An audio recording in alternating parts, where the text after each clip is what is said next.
I'm going to ask you some things, for my podcast, Radio Girl, and also for the Illinois News Broadcasters Association podcast, because INBA.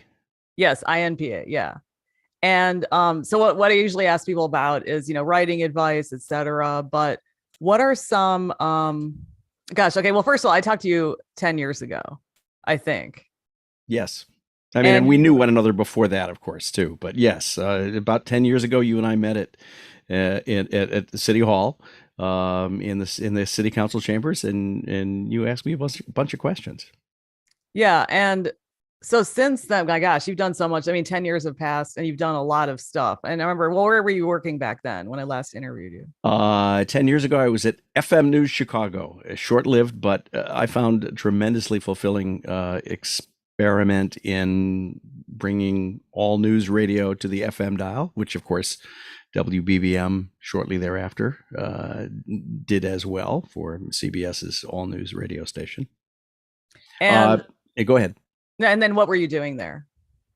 My title was Chicago Bureau Chief, which was a highfalutin way of saying I pretty much got to do whatever I wanted, but mostly covering City Hall and Rahm Emanuel, and it was tremendous fun and very rewarding. And that relatively small news team won some great honors during the time that I was there, and I made friends for life, professional and personal and otherwise. Ooh, you mean at FM News or at At City FM Hall? News. At FM News. At City Hall, I renewed some older acquaintances, but FM News, I met people I had not known before, and whom I was happy to continue to work with in what followed in the decade that has followed since. Yeah. So what was it about FM News? Because other people have said a similar thing, that people made good friends there. What was it about that made people so close? Uh, it was this sensation of building the airplane while it was in flight, building a radio station as it was on the air. And we tried a lot of things in the course of that year. My job remained relatively unchanged, but the format around me and around the station changed a lot. But it was, I mean, people who lived through that year and live to tell of it are people who demonstrated that they have the flexibility to deal with the startup world that in many ways a lot of us have lived in since that time at FM News, 2011 to 2012. As you know, because you were one of them, when in 2013 we were starting up Rivet, the sort of another attempt to reinvent radio news for the smartphone this time. I was lucky that a lot of the people who had worked at FM News were not presently employed, and they were available to come join us in that same kind of, hey, let's try this and see if it works experiment. Yeah. So what was Rivet? I mean, it still exists, of course, right? It still exists. It is an app you can download for iPhone and Android, and the concept, one that I am still very much in love with, was sort of on-demand news radio, one riveting story after another. If you like what you're listening to, great. If you really like it, you can swipe right and hear it again. And if you don't like it, you swipe left and you're on to the next story. A friend of mine referred to it as Tinder for radio news. We thought of it as Pandora for radio news back in the day. But and the app still exists, and I am still very much in love with the concept, as many of us are. But the business model did not work out, and Rivet has morphed into, we now call it Rivet 360. It is refocused on podcast production, but still creating a steady stream of news audio for use in other apps. You can ask Google Assistant, for instance, to play the latest Rivet news from Rivet and hear a newscast or two. But Rivet is now producing podcasts for a number of nonprofit organizations and professional organizations, and some professional organizations, including Deloitte, the big consulting firm. And that's how the organization is making some of its revenue now. as we kind of wait for the rest of the world to catch up with what we set out to do in 2013. That was an incredible idea. Okay. So yes, the rest of the world because remember the early days of podcasting? Yes.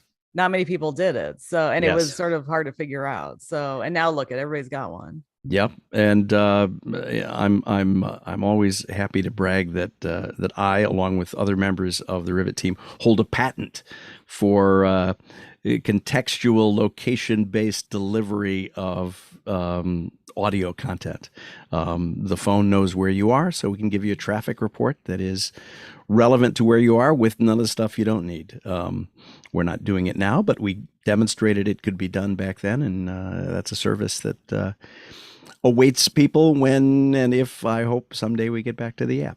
No, I think it will happen. I mean, because, sometimes the technology has to catch up with people's habits. And if you think about other technology that's been developed or other delivery systems, they were considered sort of outliers, and now they're mainstream.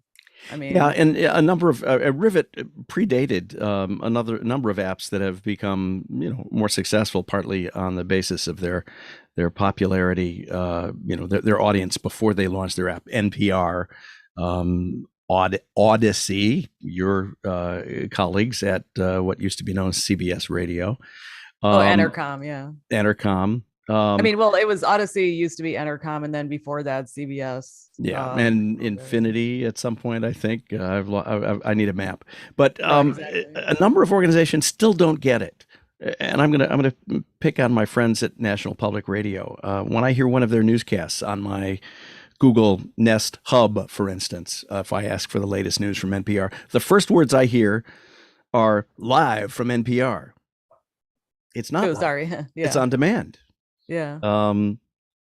And that sort of adapting radio philosophy and mindset for the on-demand age is something that hasn't quite taken hold among traditional broadcasters. So there's still some learning to be had there, I think. Yeah. So you've been in radio, or you've been in news for many years, and my gosh, I mean, where do I begin? Because we did go into detail about your earlier career before, but now that you've seen so many stages of it, I mean, what's your assessment, or what do you think about everything you've done and what's happened in the business? It's been a great career.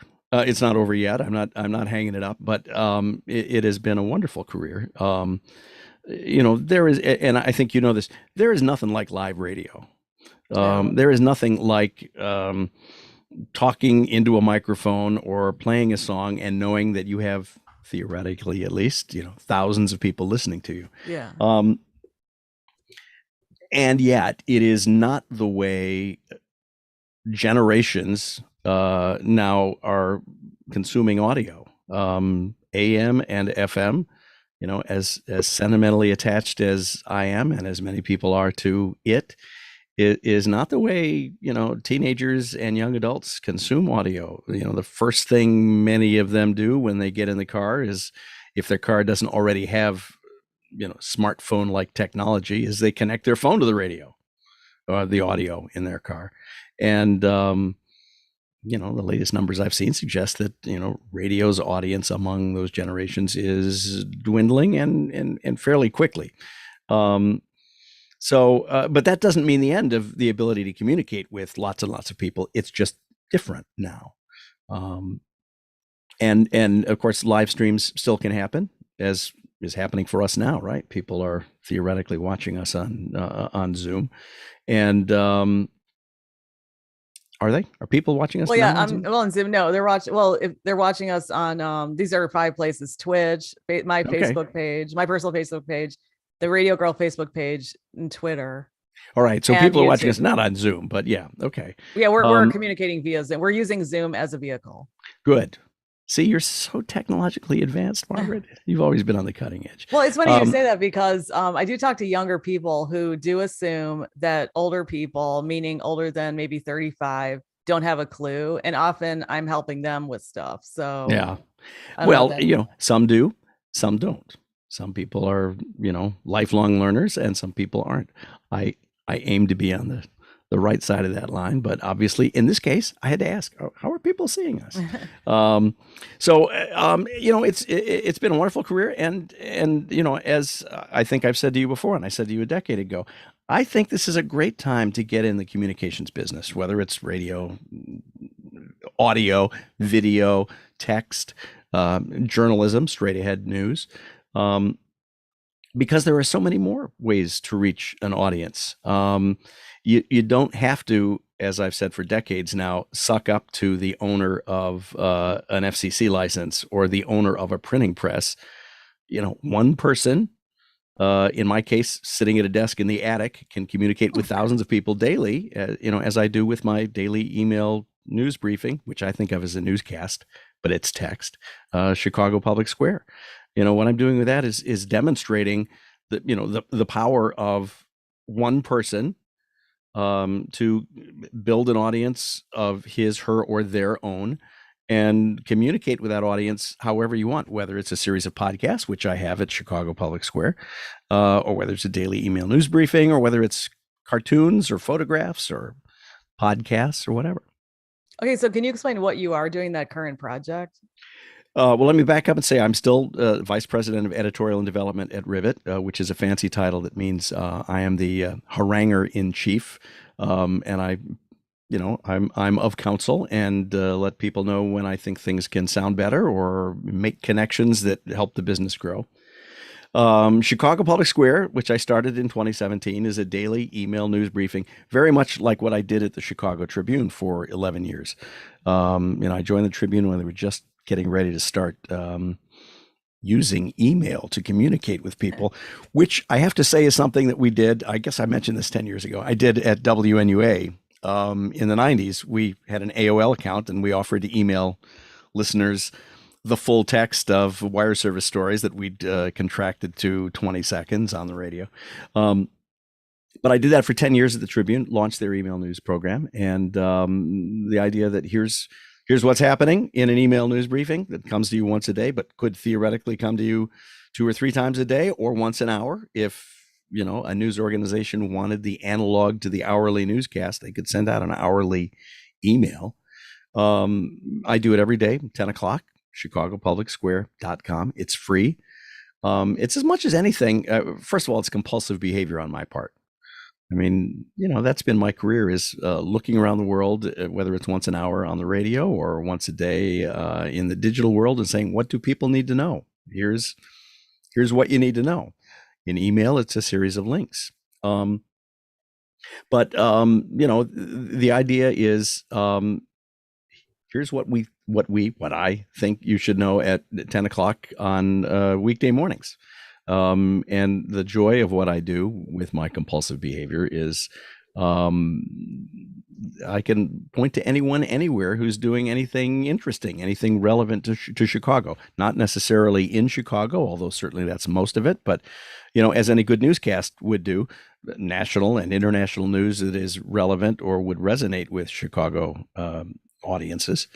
So it's a roundup of news that is relevant to or interesting for or significant to people in Chicago.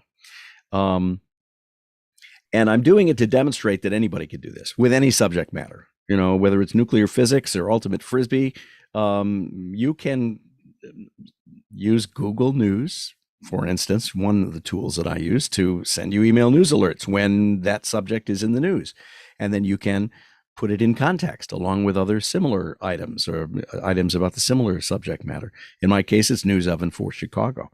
And I do it for free in the tradition of public broadcasting, which I think is an excellent model for people to follow in the digital age. I do it for free and say, this is free to everybody, but if you like it, subtext, if you don't want me to quit, kick in a few bucks and, I'll keep doing it. And it's a model that's worked pretty well. Well, how do they donate? Oh, it's very easy. You just click on a link and say, I would like to make a monthly pledge of whatever amount they want, or a yearly pledge of whatever amount they want, or a one-time tip of whatever amount they want. And, I'm not shy about saying it could be $1.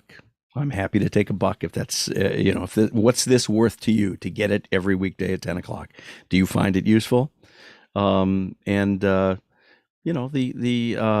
the support level has been, by all measures I've seen, impressive. Should I brag? Yeah, I'd like to know because Right. it's very hard to make money from online pursuits. It is easier if you have a bigger audience, but this is just between us, Margaret. Don't tell anyone else. About 15% of the audience is kicking in an average of, because they can pick any amount they want, about $6 a month, which is enough to keep me from quitting. Again, I think it's an excellent model. I despise paywalls. I think they are counterproductive for any organization, whether you're a big one like my former colleagues at the Tribune or the Sun-Times, or a little one like me. I think that job number one, as I've said in many contexts, is build audience, and paywalls are counterproductive to that. Yeah, but then how do they pay all those people there? Because they are already an established, like, so for instance, the Tribune and the Sun-Times, they're already an established institution. And then all of a sudden the internet came and they lost all that advertising revenue. So how are they supposed to make money? Well, first of all, they're still making money. They're making quite a bit of money from the print organization, which is Really? why, hedge funds buy newspapers. Yes, because old people will pay whatever it takes to keep getting the newspaper in many cases. Wait, are you serious? Because the impression I get is they're not making good money, and that's why they have these layoffs and bad pay, etc. I'm not privy to the books, but the way they're making money, and I'm an outsider looking in now, is they have laid off or bought off their very expensive senior staff members. They're staffed with many younger, not quite so well paid employees. I mean, the hedge funds wouldn't be buying this if they didn't think there was money to be made. What they're doing in the Tribune, this is not my reporting, I believe it was the Atlantic referred to the hedge fund that bought the Tribune as vampiric, in that they bought it, they suck all the money out of it, they sell off the real estate, which is what they've done. There may be a casino where the Tribune printing presses once were. And they suck it dry, and eventually, if things don't improve, they walk away when they're not making money. I'm not saying that any of that is something that these organizations should walk away from, but they do have a website, they do have digital products, and to put it behind the paywall is to isolate themselves from a future in which they have a bigger audience that everyone wants a piece of. The Tribune, when I was there, was the most visited news site in Chicago. I don't know if that's the case now. I kind of doubt it because, anecdotally among my friends, and many of whom used to work for the Tribune, that paywall frustrates even paying subscribers. And so people go elsewhere. Block Club Chicago is open to the masses. They do a very good job with local news. And if I see a story in the Trib that I want to share with Chicago Public Square readers and I can find it on Block Club, I'll link to the Block Club story or one of the broadcast sites. But when WBBM in some cases. Well, when you were more active in journalism, traditional. Okay, so you and these other people, I'm assuming, I don't know what your pay was, but it seems like people of your generation were paid well. They could pay their mortgage, they could live on the North Shore, etc. Oak Park in my case. Okay, but was that okay? So the question is, were a lot of people being paid well, or was it just a few, or what was going on? I don't know. I will tell you. I don't think anyone would be surprised here. I'm not making anything near what I was working when I was news director at WGN, which was a couple of years, 2009 to 2011. I don't think there's any question. There's probably less money for working journalists now. But on the other hand, there is more money for independent journalists than there was before the internet, because independent journalists can pocket all the money that their work generates, however much that is. We're in a period of transition. Substack and so forth. Yeah, Substack is doing very much like what I'm doing. I don't use Substack, but the idea is, and Substack takes a bit off the top too, from what I understand. But the opportunities especially for people who are just starting out in the business, to build their own brands, their own news brands. I'm not talking about personal brand. I don't really like that phrase as applied to individuals, but their own news organizations. I mean, the startup costs for Chicago Public Square were virtually zero. Mhm. And I've written at length about that. You get a blog, which is free. You get a free starter MailChimp account that distributes your blog for free. Mhm. If you're lucky, your subscription list grows and you wind up paying, $10 a month and maybe 25. And, I'm at the point where I now pay MailChimp, I think 72 bucks a month. Wow, that means you have a lot of subscribers. Okay. More than I started out with. And MailChimp has raised its rates too, but it's enough that there's still money to be pocketed. How did you grow your audience? Well, I had an advantage. Not much of an advantage because I'm old, but You're not old. Old is like 90. Okay, good. I'm not that old. I'm not old then.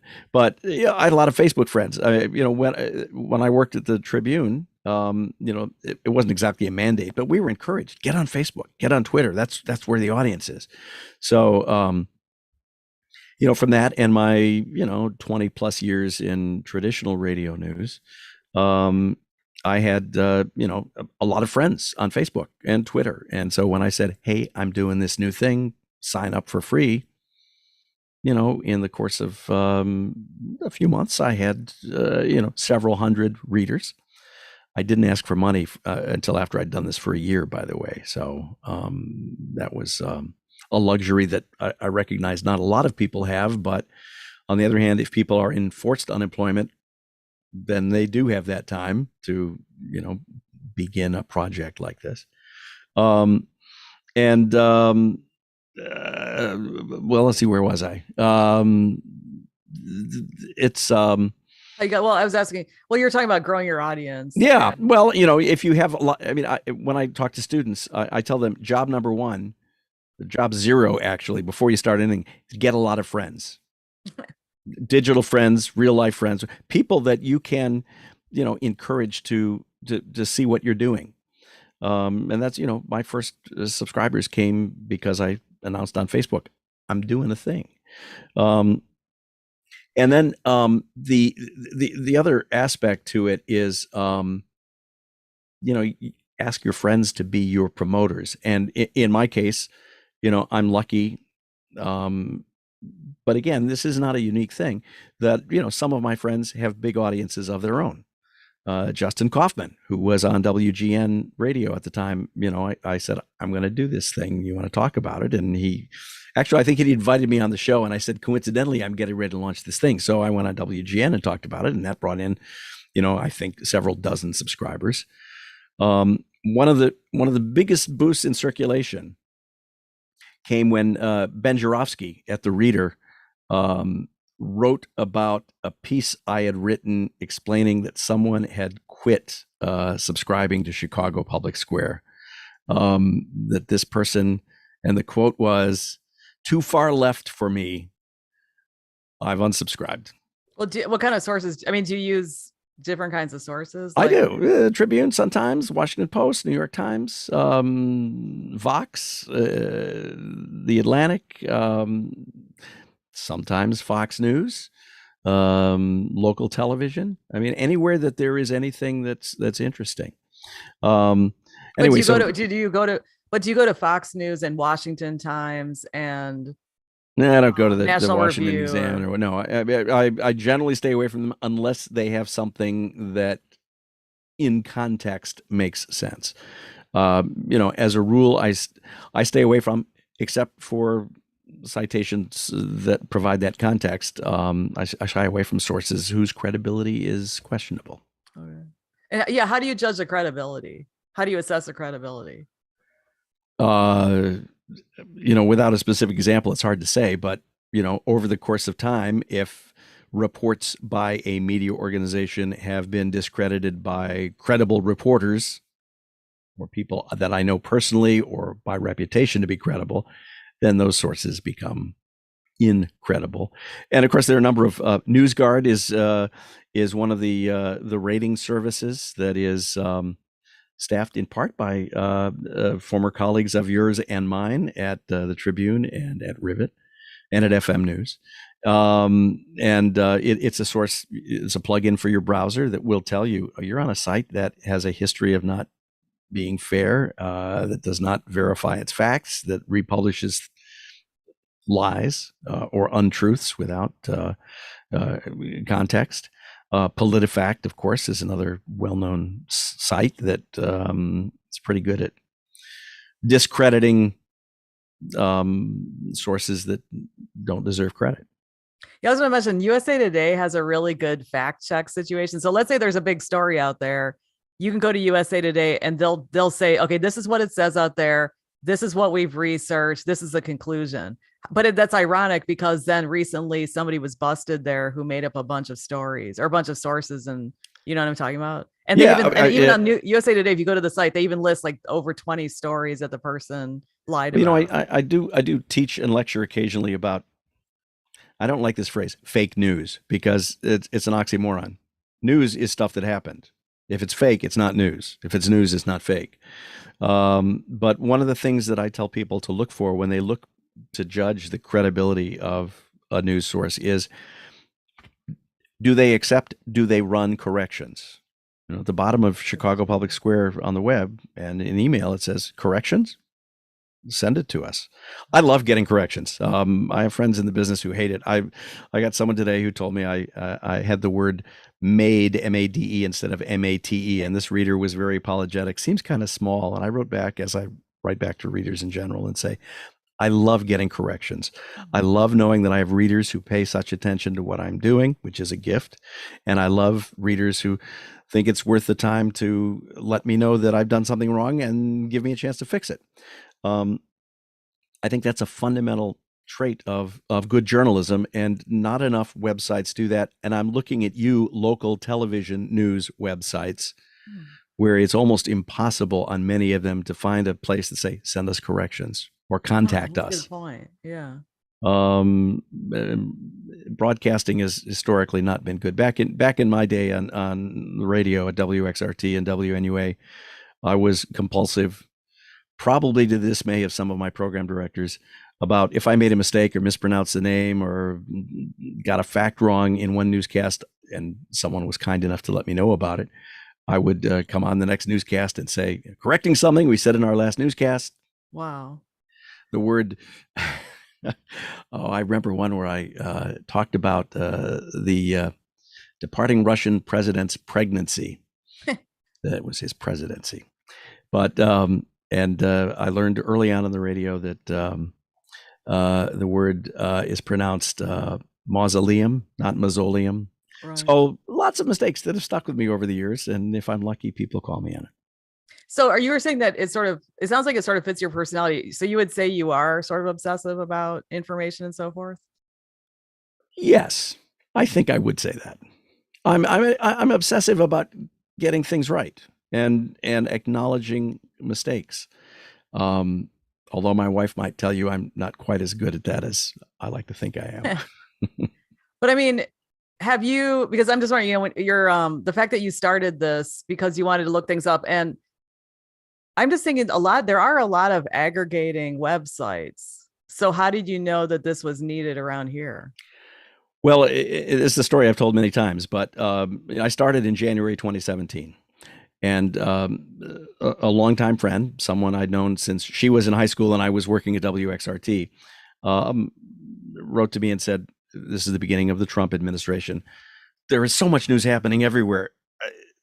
And I can't follow it. Do you know anyone who's kind of doing a decent roundup? And at the time, you know, I had stepped back from Rivet and had more time on my hands than I wanted. And I probably stroked my beard, but maybe not. And I said, oh, wait, I know someone who could do that. And the more I thought about it, the more I thought, okay, this idea of rounding up the news and making, I won't say snap decisions, but pretty quick decisions about what goes in the newscast this hour or what goes in the newscast or on the website front page today is something that I've spent my whole career doing. And, you know, again, in January 2017, there was no shortage. And of course, almost every day since then, there's been no shortage of interesting, for lack of a better word, news stories to choose from. So it's almost impossible to make a bad choice in a news environment such as we've lived in for the last half decade or so. So and the other thing that I aim to do, and that I tried to do when I was at the Tribune, again launching their email news service, was write it in a very conversational style, write it with some personality. Now, at the time, in the early 2000s, that was something that wasn't being done. Most email newsletters were algorithmically generated. They were just lists of headlines. Right. In the years since then, and I like to say I was one of the first, but it's it's become more popular. The idea of a more conversational newsletter has become the standard. Axios,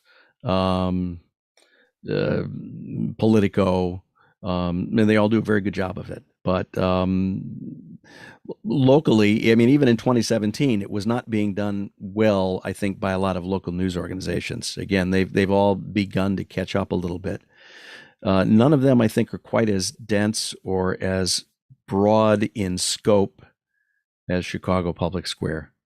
And the other thing is, many of them are, for better or worse, beholden to their own newsroom. So, that content gets most favored news, most favored nation status. Whereas, I'm free. Who's got the best story today? Who's got the most interesting content? I can point to that without having fear that, the publisher is going to come down and say, why didn't you spotlight our content? Yeah. Has anybody ever said that? The publisher of Chicago Public Square is very kind and understanding toward me and lets me do whatever I want. No, I mean, have you ever had any news outlets say, hey, how come you didn't cover the story that we did about such and such? No, but you know what's cool? Well, every once in a while someone will say, yeah, we've done this. What's cool is a handful of news organizations, not as many as I like, will now come to me and say, we're going to publish this story tomorrow. Ooh. Can you put it in Chicago Public Square? Ooh, that's good. You made it when people do that. Not enough, but a few. Journalists whose work I respect will give me a preview and say, if this is interesting, could you put it in Chicago Public Square? And I'm always happy to hear from those people.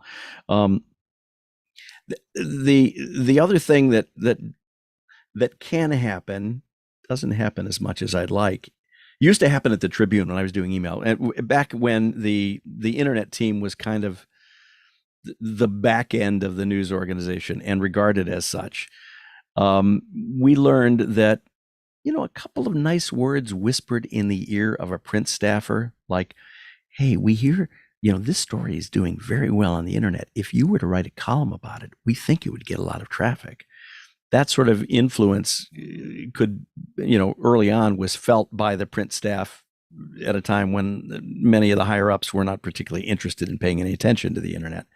So now in Chicago Public Square mode, I do have the ability to drop a note to a friend or a colleague or someone who I know reads Chicago Public Square and say, if you're planning to write about this, I would be happy to link to it. So in a way, in some small way, newsletter authors and digital creators can become kind of default assignment editors. That may be an overblown statement, but it's kind of cool when it happens. Now, why do you love news so much? You're very obsessed with it. Short attention span. And seriously, every day is something new. And again, in this environment, especially, the notion of instant feedback. When I send out Chicago Public Square at 10 o'clock, I'm a little disappointed if I don't hear back from, at least a few readers in the first hour offering feedback or suggestions or, heaven forbid, praise. Thanks for doing this. I really like it. Even better. Oh, and here's some money because I really like it.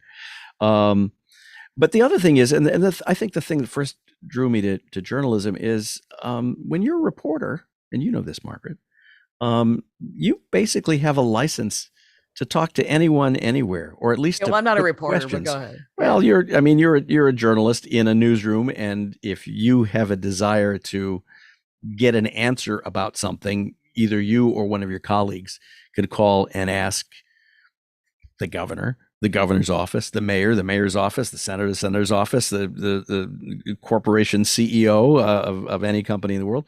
We'd like to get an answer to this. Now, they may say no.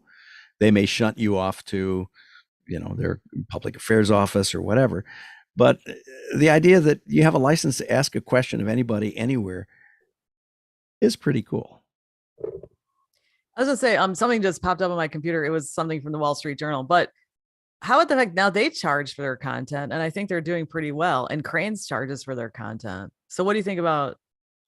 If you have a big enough audience to begin with, and the Wall Street Journal is an order of magnitude, I think, more successful in that regard than these days, for instance, Chicago's local newspapers, partly because they have a international audience, potentially much bigger base. I think you can get away with it. I don't know that it's a great strategy in the long run, but if you have a big enough audience and that audience satisfies your needs, that's fine. If you're a smaller news organization, I don't think it serves you well because again, there are generations coming up that are used to getting their news for free. And there are advertisers, if advertising revenue is part of your model, that want to reach the biggest possible audience. And a paywall limits your audience. I'm putting together Chicago Public Square. I will go out of my way to link to content that is not behind a paywall. And so these organizations that have paywalls are in essence pissing off whatever potential audience I might send their way. The Wall Street Journal, yes, seems to have a solid business model, also owned by Rupert Murdoch, which is problematic. But when it reports an exclusive, that exclusive is very quickly picked up by other news organizations that don't have paywalls.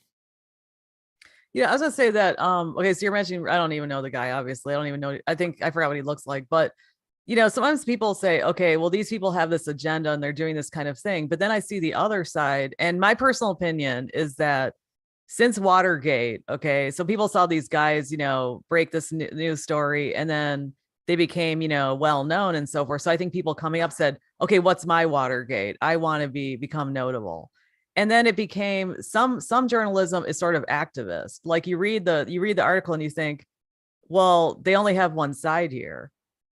And what do you think about that? Like sometimes I think that people go to journalism school or they go learn about journalistic principles, but then their articles celebrate a certain angle, which to me is more activism. It's more like columns. What's your question, Margaret? I mean, do you agree with me or what do you think about that? Going back to, there's a paper that I cite frequently on my Facebook page and social media, a paper that I wrote when I was in college, this was 1976. So Watergate was still pretty fresh. And I made the point then that objectivity, and it wasn't, this is many academics' point of view, even back then.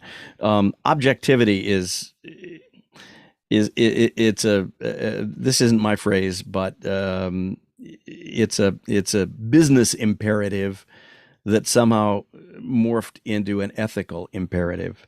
The idea of objectivity, we give you all sides, made for good business in the days when there were 2 or 3 newspapers and each newspaper wanted all the advertisers to feel comfortable. We won't piss anybody off.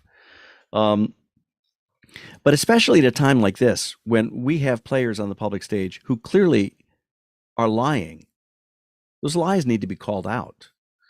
One of my colleagues at the Tribune, Mark Jacob, was recently interviewed and talked about the time when he was at the Tribune. I believe this was after my time there.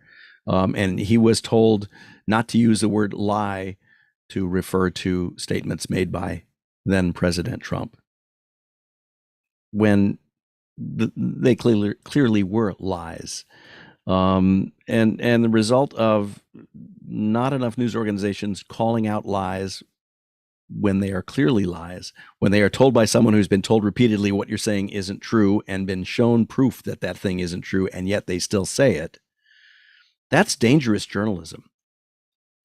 And so I much prefer journalists who, in the work of journalists, who are open about the conclusions that they've come to. I mean, the example I've used for years is, okay, you have a city hall reporter who's covered city hall for years, and that city hall reporter, over the course of time, knows very well which aldermen are likely to tell the truth and which aldermen, over the course of time, have been shown to be dissemblers.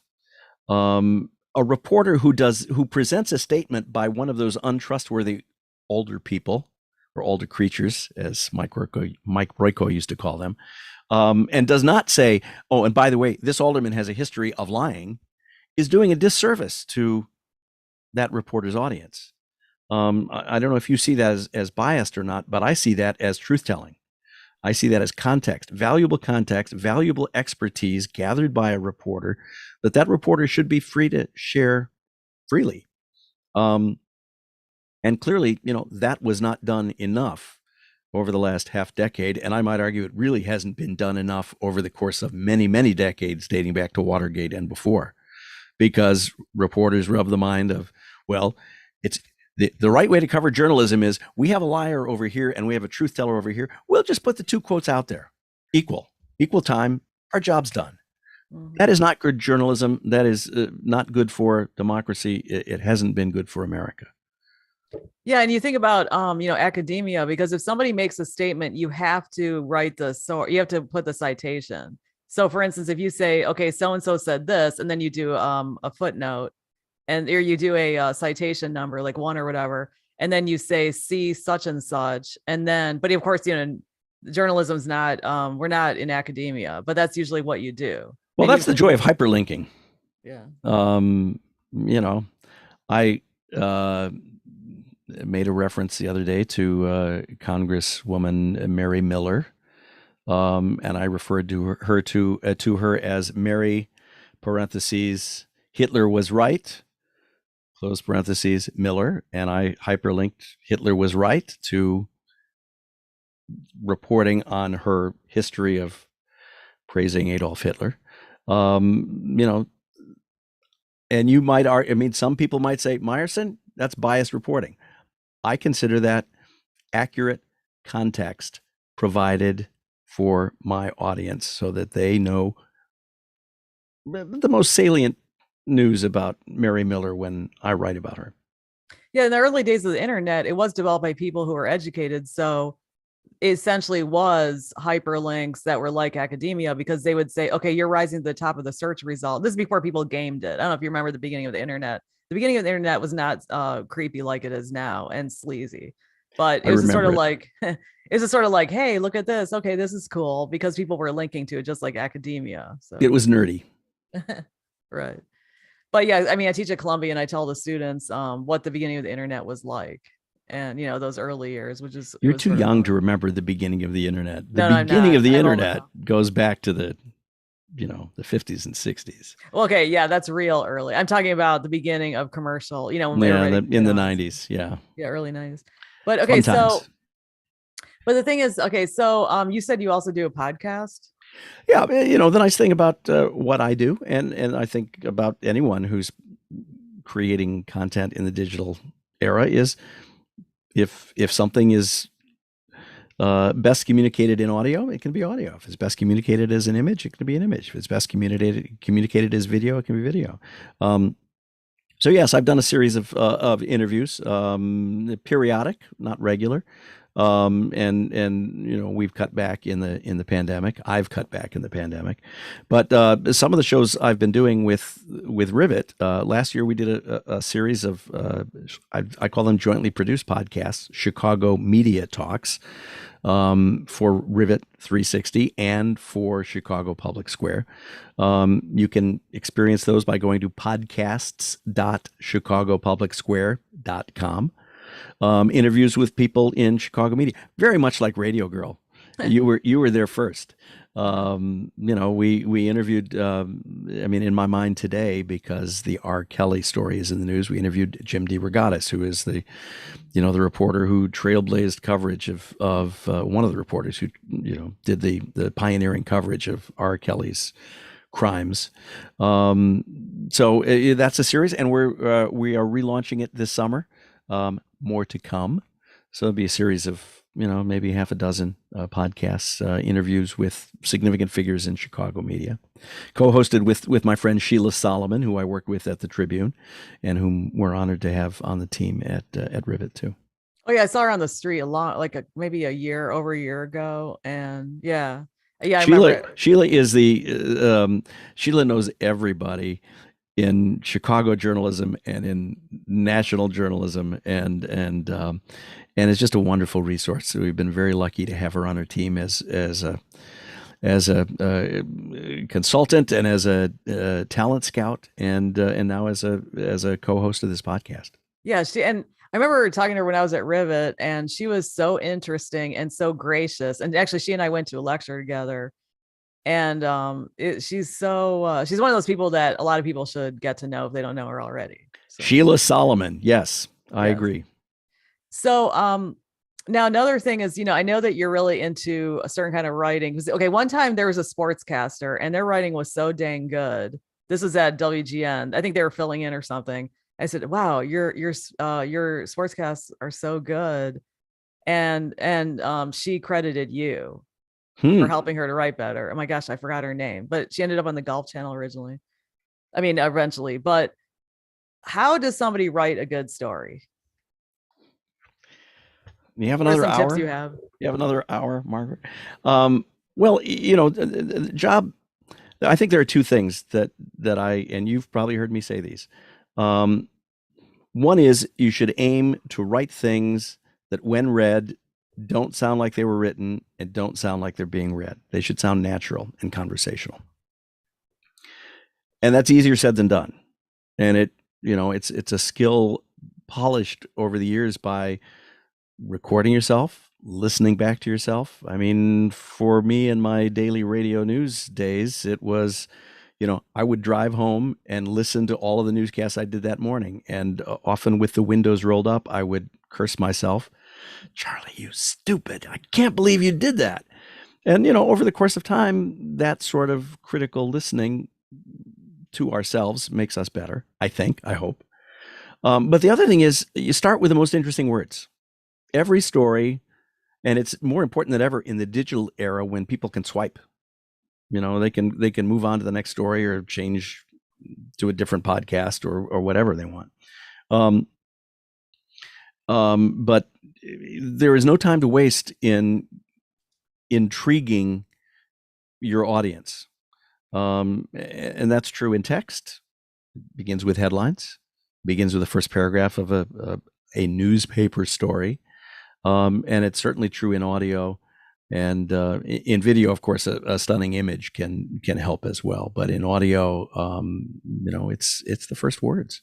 So writing conversationally and beginning with the most interesting words, I mean, those are two of the axioms that I hammer myself and others over the head with.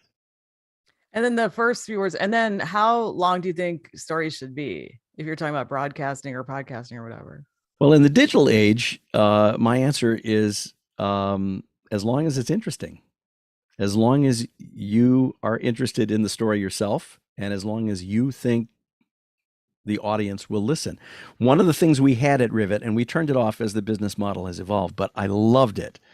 And I hope it comes back in some form for as many people as possible in the audio business. We had a graph. You could watch as the audience listened to a 2-minute story. How many people listened all the way through? How many people swiped in the first 10%, in the first 25%? And it was educational and in some cases disappointing to realize just how many people did not get to the end of any piece of audio. It's a reminder that at every step of the way, in radio in particular, we are fighting for our audience's attention. And so one of the things that often happens in radio scripting and wire stories written for radio is there'll be a sentence that has all background in it. It's designed to let people know, oh, if you haven't been following the news, this person did this person did this. But that's the point at which people will bail out. Oh, I know that. Why am I listening to old news? So I'm a big fan of sprinkling that background through the story so that every sentence has some news in it. And that background is sprinkled in at points in the story where it provides context for this. So, and this is at odds with the traditional radio broadcast news style writing, which is write in short sentences, which is good for beginners, people who don't understand how to write a good sentence, a good long sentence. But the idea that, this candidate who 2 weeks ago said this, today said this. You put the background in there so that the contrast between what happened before and what's happening now is evident.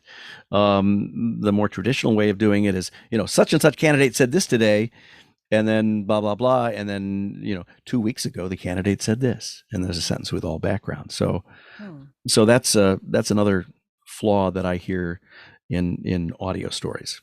And, often the last part of a story will be all background. A Wikipedia entry, in essence, on whatever the story is about. And then what about written articles, not for broadcast? Well, increasingly, I think they need to follow the same rules because, when I left the Tribune, we were getting data, I assume they still are, on, how far down the page readers read. And I remember one of the most read stories at some point was a story from the Los Angeles Times that was structured like a murder mystery. The inverted pyramid is the traditional way that newspaper stories are written. Most interesting, most significant at the top, gradually less interesting. That was created for the convenience of editors who, if you ran out of space, would lop off the bottom part of the story. Yeah, like they say, cut from the bottom. Cut from the bottom. On the internet, if your goal is time spent, you want a story that goes like this, interesting, and you're not going to believe what happened next. Like Vanity Fair. I think of Vanity Fair. Yeah. I mean, a lot of people invest in those stories. So, there's something to be said for rethinking the inverted pyramid in the digital news age. Well, one thing I see often in news stories is they'll start with one person. So let's say they're talking about the economy in, Central Illinois or something. So they'll say, Mary Jones goes to her cow and and she's a driver truck. And then they'll get to the point of what they're saying. They'll get to the economy situation. And sometimes I just skip that individual thing. Why do so many people do that? I'm not saying it's wrong. I believe some people call that the anecdotal lead. Anecdotal lead. Okay. There's something to be said for that. If the anecdote is indeed the most interesting thing in your story, and I think it's even more true for audio and video reports, there's something to be said for that. As someone who, let's say, suffers from an attention span deficit like myself, I find myself drawn to stories that get to the point. And like you, tend to skip over the anecdotal leads. It's a case-by-case decision. And again, if it's the most interesting thing in the story, then there's something to be said for beginning with it. And in many cases it is. In some cases it's not, and it just feels like it's a perfunctory way that someone's been told to lead the story, as opposed to, what is in this.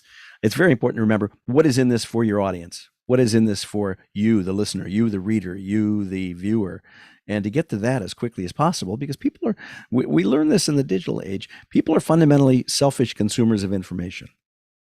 And, stories that don't make that utility clear don't gather or hold an audience. Yeah, because, I'm not saying I skip because it's bad. It's just more like, I think I know what they're doing and I just want to so I think Insider, there's this online publication called Insider. Yeah. They have some really good stories because they give you an inside view of more obscure situations, or they might talk about some mainstream situation, but then they've gone there and they've checked it out themselves. So I'll just keep reading and reading. It's sort of creative. Yeah. If it works, it works. I mean, and that's what a good editor is. I like to quote my friend, my former Rivet colleague, and briefly my former WBEZ colleague, Lee Bay, who's now back at the Sun-Times as their architecture critic, I believe is his title, who said to Sun-Times columnist Neil Steinberg in the early 2010s, I believe, he gave Neil a piece of writing and asked Neil to read it like you hate me. And Neil wrote a whole column about this, which if you Google Neil Steinberg, read it like you hate me, you'll find it's a great column, which I've quoted again and again over the years since then. Matter of fact, I'm the one who told Neil that it seemed to have disappeared from the archives and he should resurrect it on his blog, which he did. But that ability to read or listen to or watch someone's work like you hate them is what makes a good editor. Because if you can create content that appeals to a person who is inclined to or pretends to hate you, then the people who love you, the people who've already drunk the Kool-Aid, they're still going to be along with you. But that's where you grow audiences, by writing something that those people will share with other people who don't know you, don't care about you, don't care about your subject, but find interesting enough to read and then to share with others themselves. So a good editor will read something like he, she, or they hate you, and then tell you how to make it better for that person who hates you. And then you have something that will at least potentially grow audience, find an audience. Well, since you've been around during many iterations or whatever the word is of the media, what do you think about digital versus, I know you said earlier, there are more gatekeepers in releasing content, but what do you think about the digital situation versus the earlier days when certain people could really do well and climb the career ladder, et cetera? I used to say that, the people who were paid to sit in corner offices and think great thoughts, they were among the first to feel the sting of the contraction that traditional media have gone through. Yeah, but then you have these people calling themselves thought leaders. Have you noticed that? Like, what is a thought leader? I don't know. I don't think you see too many of those in newsrooms now. And the jobs that have endured are the people who are on the front lines doing the work. Sadly, it's sad that editors who are doing the work are, again, in many news organizations, among those who have been cut loose as more reporters are working without a net, so to speak, without, that person who can look at their work and read it, watch it, listen to it like they hate the reporter. And the result is a, rising number of typos, et cetera. Journalism isn't necessarily a way to get rich these days. I mean, it never really was. Adjusting for inflation, starting salaries for the news business aren't much different now. Really? I got the impression that I know the columnists make good money, some of them, but there aren't many columnists. The columnists, again, were among those who were encouraged to leave the Tribune, for instance. Well, here's my first job. Shall we do the calculations? Adjust for inflation. Calculator. My first job in 1977 out of college was, hold on. I got paid $9,000 a year. Let's see. Calculate that for 2022. What is it now? Where is it? Calculate. Why is this not working? Because I put a comma in 9,000. Let's see here. $42,000 a year. But see, I know people don't make that much. Yeah, it's not out of the question. And again, I don't want to defend it, because clearly I don't think people are paid what they're worth, and I think that's true across a whole host of industries. But it's also not incredibly far from where many starting salaries are now, and that was for a news director working 6 days a week in Aurora at that point. Well, I guess it's because I met these people who will say they just live really comfortably and they raise a family. And I'm thinking, I don't know a lot of people who can do that now who are in journalism. It's just, unless you're one of the really few lucky people, like at the New York Times or one of those major papers, Washington Post or something. No question.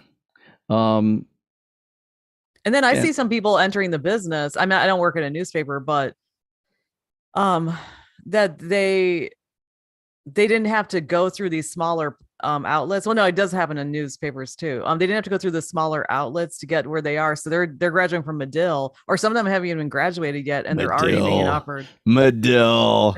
or let's I've say DePaul or something. I've But taught it. I've taught at Medill, but I went to Illinois, so there's a rivalry there okay, among okay. journalism programs. Um, But the thing is, some of these people, I heard about one person who was hired even before they graduated from college to a major outlet. And I mean, I don't know what's going on. Is it because what's going on actually? I don't know, Margaret. Okay. I would say the entire economy is going through. I mean, certainly the information economy is going through a major transition. Those organizations that once upon a time, when I joined the Tribune in 1998, a friend who worked there said, "Oh, when I was offered the job, oh, you should take it. It's like working for the government, working for the Tribune, because it's a job for life." Well, this person actually is still working there, so it is a job for this person's life. Hi, Rick Kogan. But in the years since then, many people found that it's not a job for life. It wasn't a job for life. The media business is in transition. The old established analog organizations, and I include television news in this, broadcast news. I mean, the generations to come are not watching, sitting their butts down in front of the TV to watch the 6 o'clock news or the 10 o'clock news. They might have it on in the background while they're getting ready for work, but it's not the same business. And again, young people getting in cars are not tuning to AM and FM. They're listening to Pandora or Spotify or whatever, Apple Music, and so there's a new normal coming. Again, I've said this before, but there is a right size for media organizations in the digital world that is emerging, and it is smaller than the Chicago Tribune or Tribune Company used to be, and it is much, much, much, much larger than what Chicago Public Square is. But the race is on to see who can get to that right size first. Is it going to be the big companies shrinking? Is it going to be the small companies growing? And you can look in Chicago and see this happening. I mean, once upon a time, the Trib, dwarfed the Sun-Times in terms of circulation, in terms of audience. I don't know if that's true now or not, but especially with the Sun-Times joining forces with WBEZ, those organizations, I'm guessing, prove me wrong if you can, I'd love to know if I'm wrong, that they are much closer in terms of revenue and audience than they used to be. And who's to say which is going to last longer? Similarly, as I mentioned, startup news organizations like Block Club, which began on a shoestring, I anecdotally believe is growing audience. Certainly, they're hiring more people and expanding their beats.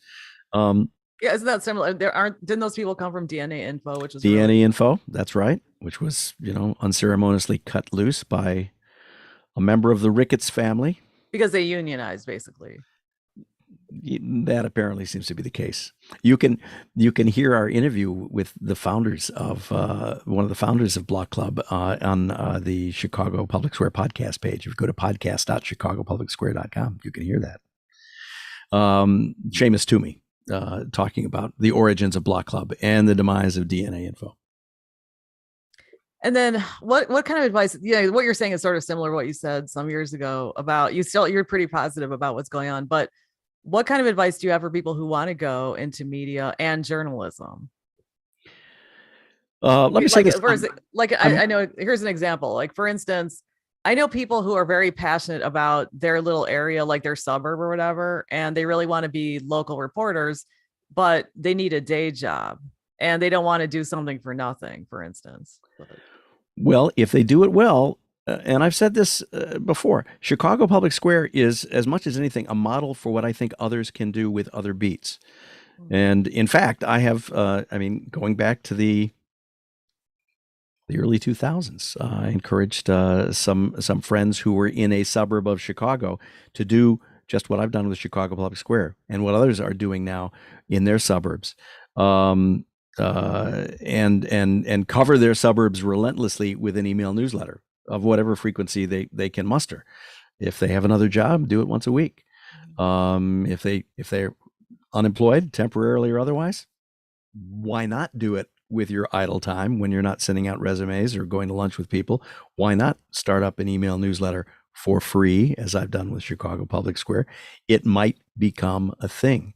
And again, the overhead is almost nothing. The passion and the skill is where the magic happens. So, my standard advice: go to meyersonstrategy.com if you want to learn more, because I've posted many of these pieces there. My standard advice to students who are just starting out is, while you're waiting to be hired, if you have nothing else on your hands to keep yourself busy, start a website, start a daily email newsletter, start a blog, and follow your passion. If you're a sports reporter, watch the games. And report on the games and do what you would want someone to pay you to do, whether it's an employer or whether it's your audience, as is the case with Chicago Public Square. The internet makes it possible for you to follow your passion and to follow your muse and create what you want to create and build an audience, which again, you couldn't do before the internet because you had to suck up to the person with the FCC license or the giant printing presses. So, now, if you have a job, it becomes difficult to find the time to do this, but if it's your passion, but I have like 3 jobs. I'm still doing this. You know what I mean? Wait, how many jobs do I have now? I have a few, but yeah, I mean, and they all sound interesting to me. Well, let me ask you, Margaret, do you on Radiogirl ever say, hey, if you like this, chip in a few bucks to help me keep doing it? I've never said that. You should do that. I'm going to give a plug. Yeah. Memberful is the service that I use at Chicago Public Square. I've been very pleased with their service. And they make it very easy to ask people to give money. It's owned by Patreon, which is another way of raising money. I like Memberful much better. Customer support's great. And I think any creator who's doing what you're doing, following your passion. How many episodes of Radiogirl have you produced? 181. Yeah. You should, and you have an audience, and you should periodically say, hey, if you enjoy this, but why? And keep doing it. But why should, I don't make a good living actually, but if I already make a little money from my day job, then why is it important for somebody to ask for money from listeners or readers? A friend of mine said of the street musician, guitar player on the street, if you don't put the case out there, nobody's going to give you any money. And if you, as I believe you should, think that you should be better compensated for all the work you're doing, I think it's awkward. I mean, many of us came up in journalism and in the media business thinking, not my job to raise money. That's the ad department. That's the publisher's job. I don't have to do that. Times have changed. And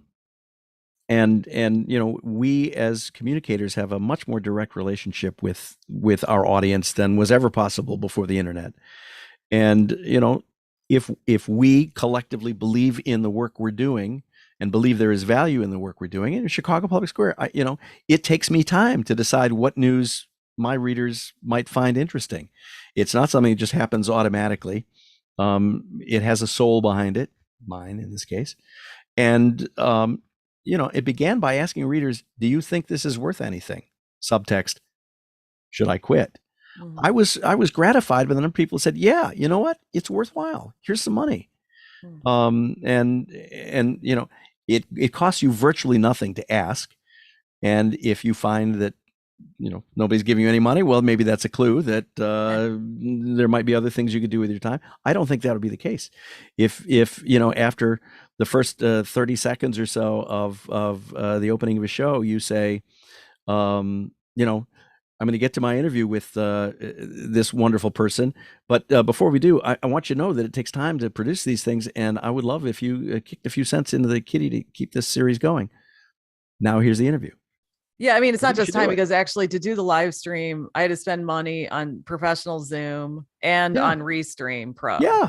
So it's not free for me. So. And, for instance, when MailChimp has raised my rates, as it has periodically, because I have a growing audience, I have not been shy about going to the audience and saying, you know what, my MailChimp delivery expenses are going up 7%. Can you help cover that? And I've been gratified by people who do that. So, if Margaret needs a new microphone, Margaret say, hey, the sound of this episode is a little better because I bought a new microphone. I really appreciate your kicking in a few bucks to help me pay for it. I think I would hope that you'd be surprised at how many people do that. Well, it's very nice of you. Well, thanks for your support and throughout the years, because you've been very encouraging. And also you did give me a chance to work at the startup Rivet, which I thought was a great idea. So it was, and it may yet be again. I think it will. But see, Margaret, one of the joys of Rivet was the opportunity to reach out to people who, as I said at the time, would be comfortable being told to do something one way one day and the exact opposite way the next day. And it brought in a wonderful team of people who to this day are, tremendously flexible and have had to be tremendously flexible through the pandemic, as so many of us have been.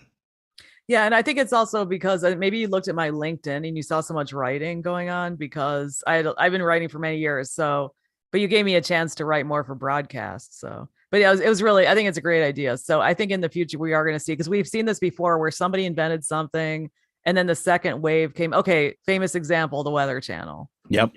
Okay. John Coleman. Yeah. So, Chicago weatherman John Coleman is one. But that's an obvious example. So you're saying that if people want to just go into traditional journalism like TV, radio, print, etc., magazines, newspapers, you're saying that they should do something on their own to develop their skills, etc.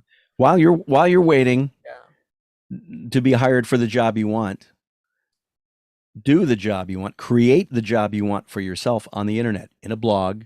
Yeah. And ideally a blog that is distributed by email as well. And I'm happy to coach anybody who wants help in doing just that. I mean, one of the reasons I'm doing Chicago Public Square, as I've said, is to demonstrate that this is a rewarding and fulfilling path. And do you have an email newsletter, Margaret? I mean, some people have signed up. Not really. No. I mean, I've only sent out a couple. You should do it frequently. I say I would sign up for that. I don't know as many people as you know. Okay. I mean, I don't, because I realized, because I went to this book launch thing that somebody was throwing, and my gosh, there must have been like 100 people there. And I thought, I don't even know as many people that would show up. Margaret, you've interviewed how many media professionals have you interviewed? Radiogirl. Well, INBA plus Radiogirl, probably a couple hundred, probably, or maybe less, like maybe those people you've interviewed, and I include myself among them, who I assume are as gratified by your interviews as I am, would be happy to, as I would, say, hey, my friend Margaret has an email newsletter. Okay. Sign up for it. Thanks. Yeah. And hey, my friend Margaret has an email newsletter.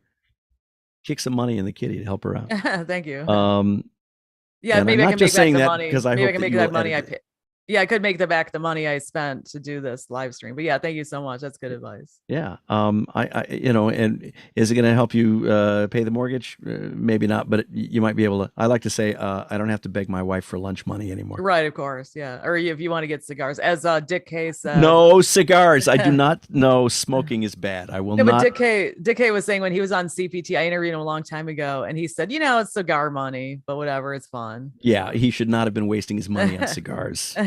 Bad. Cigars are bad. Do not smoke cigars. Do not smoke anything. Right. Well, don't smoke. No, don't smoke anything. That's my policy. So is there anything you want to say that we have not discussed? I'm worried about democracy, and I hope that people will vote accordingly. I'm more worried about democracy than I am about journalism in general at this point. We're at a crucial time, and it's of course an important time for journalism. I expect journalism will survive in any event. I'm more worried about our form of government. So, on that cheery note. Wow. Okay. All right. Well, thank you. I'm gonna stop the recording now. Okay. And, thanks, Margaret. Thank you.